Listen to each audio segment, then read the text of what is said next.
Hello everyone, কেমন আছেন সবাই? আশা করছি সবাই অনেক ভালো আছেন। আজকে আমি নিয়ে এসেছি পাটিসাপটা পিঠার রেসিপি। একদম পারফেক্ট ভাবে সকল টিপস সহ কিন্তু আমি পিঠার রেসিপিটা আপনাদের সাথে শেয়ার করছি। আশা করছি ভিডিওটি সবার কাছে অনেক ভালো লাগবে। আর এই পিঠাটা কিন্তু ছোট থেকে বড় সবাই অনেক পছন্দ করে। কথা না বাড়িয়ে মেন রেসিপিতে চলে যাই। এখানে আমি নিয়ে নিয়েছি দুধ। এখানে আপনারা যে পরিমাণে পিঠাটা বানাবেন সেই পরিমাণে দুধটা নেবেন।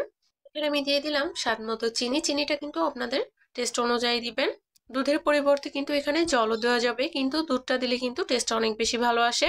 চিনিটাকে দুধের সাথে খুব ভালোভাবে মিশিয়ে নিতে হবে। চিনিটা যদি দানা ধরে থাকে তাহলে কিন্তু পরে কড়াইতে লেগে যাবে।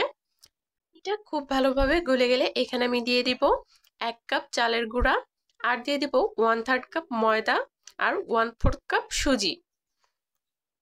সুজি আর ময়দাটা দিলে কিন্তু টেস্টটাও ভালো থাকে, আবার পিঠাগুলো বানানো অনেক বেশি সহজ হয়ে যায়, কড়াইতে কিন্তু লেগে যায় না।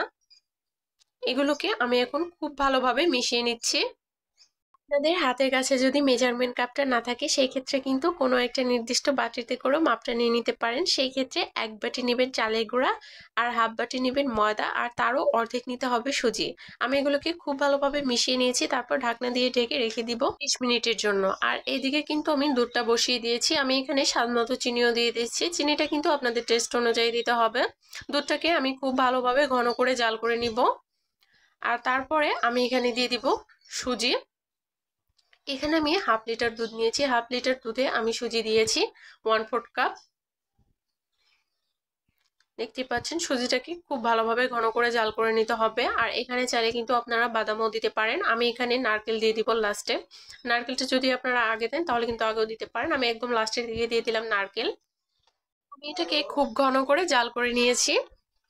একবারই বেশিও কিন্তু ঘন করা যাবে না, কারণ ঠান্ডা হলে এটা একাই ঘন হয়ে আসবে। আর এইদিকে 30 মিনিট পর আমি ঢাকনাটা তুলে আপনাদেরকে ঘনত্বটা দেখিয়ে দিচ্ছি। দেখেন গুলোটা ঠিক এরকম ঘনত্বের হবে।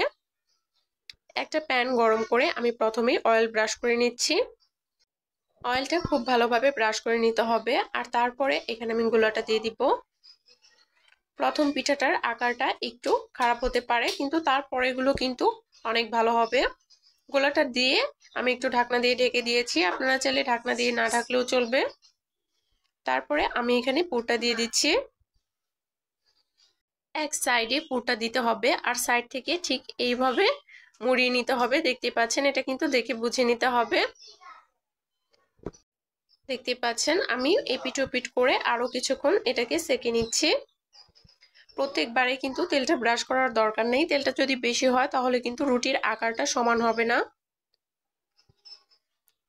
আমি আরো একটা পিঠা আপনাদেরকে বানিয়ে দেখিয়ে দিচ্ছি। দেখেন খুব সহজেই কিন্তু 1.5 মিনিটের মধ্যে কিন্তু একটা পিঠা হয়ে যাবে। 1.5 থেকে 2 মিনিট সময় লাগবে। আমি এইভাবে এক এক করে সবগুলো পিঠাই বানিয়ে নিব। এখানে ময়দা আর সুজিটা দেওয়ার কারণে কিন্তু পিঠাটা নিচে লেগে যাচ্ছে না, আর খুব সুন্দরভাবে হয়ে যাচ্ছে। চেষ্টা করবেন ময়দা আর সুজিটা দেওয়ার। আমি এভাবে সবগুলো পিঠা বানিয়ে নিয়েছি। দেখতে পাচ্ছেন পিঠাগুলো কতটা সুন্দর হয়েছে। আর এই পিঠাগুলো কিন্তু ছোট থেকে বড় সবাই অনেক পছন্দ করে। ভিডিওটি ভালো লাগলে একটা শেয়ার দিয়ে দিবেন। ইউটিউব থেকে দেখলে অবশ্যই চ্যানেলটি সাবস্ক্রাইব করে দিবেন, আর ফেসবুক থেকে দেখলে পেজটি ফলো দিয়ে দিবেন। সবাই ভালো থাকবেন। আবার দেখা হবে নতুন কোনো ভিডিওতে।